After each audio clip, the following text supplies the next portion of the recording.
চাপা, একটু হাত চালিয়ে কর। বেগুনটা তাড়াতাড়ি দে।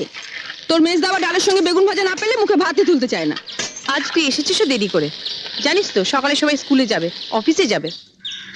ডালটাও তো এখনো সাদলাসনি। আর একটা গ্যাস জ্বালা। আজ দীপা আবার বলেছে কুরকুরে আলু ভাজা চাই। আমি আলু কেটে দিচ্ছি, তুই কড়াটা চাপা। চাপা দি, ওর জন্য একটা মাছ ভাজা তুলে রেখেছ তো? না বাপু, ভুলে গেছি। বড় বৌদিও আজ আমাকে মনে করিয়ে দেয়নি। সব আমি ঝুলে দিয়ে দিয়েছি। অত তাড়া দিলে কি সব মনে থাকে? আর কটা দিন অপেক্ষা করো, পুজো আসছে। মা দুর্গার কাছ থেকে 8টা হাত আমি ধার চেয়ে নেব।